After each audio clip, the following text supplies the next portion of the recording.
सिंधुदुर्ग में शिवसेना उद्धव बालासाहेब ठाकरे नेता वैभव नाइक ने केंद्र की मोदी सरकार के 12 वर्षों के कार्यकाल को लेकर गंभीर सवाल उठाए हैं। उन्होंने कहा कि सरकार ने सत्ता में आने से पहले अच्छे दिन हर खाते में 15 लाख रुपए और बड़े पैमाने पर रोजगार देने जैसे वादे किए थे, लेकिन आम जनता को उनका लाभ नहीं मिल सका। नाइक ने बढ़ती महंगाई, पेट्रोल डीजल की कीमतें और गैस सिलेंडर पर कम होती राहत को लेकर भी सरकार को घेरा।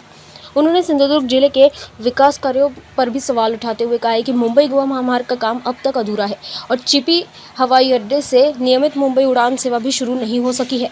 नाइक ने आरोप लगाया है कि केंद्र सरकार का कार्यकाल आम लोगों की अपेक्षाओं पर खरा नहीं उतरा और नीतीश राणे की प्रेस कॉन्फ्रेंस वास्तविक मुद्दों से ध्यान भटकाने का प्रयास है।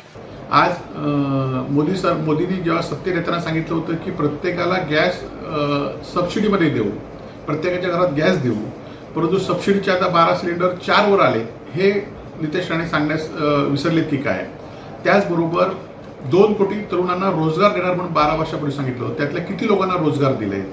आज सिंधुदुर्ग जिल्ह्यापुरतं म्हटलं तर जे कॉफी टेबल आहे, त्या कॉफी टेबलामध्ये कणकोलीचं रेल्वे स्टेशन सांगितलं आहे, त्या रेल्वे स्टेशनाचं कोसळलेलं छप्पर त्यांनी त्या सांगण्यास विसरलेत की काय।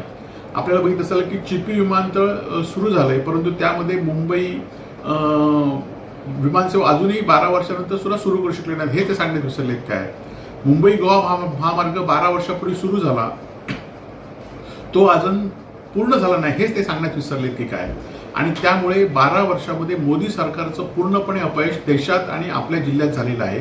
खरं तर अच्छे दिन अशा लोकांचे आलेत की जे पक्ष फुटून भाजपमध्ये गेलेत, त्यांचे अच्छे दिन आलेले आहेत आणि त्यामुळे सामान्य लोकांचे अच्छे दिन आले नाहीत, हे ते सांगण्यात विसरलेले आहेत। त्यामुळे नितेश राणेंची पत्रकार परिषद पूर्णपणे फसवी आणि बेगडी आहे आणि या जिल्ह्याचा किंवा भारताचा विकास झाला नाही।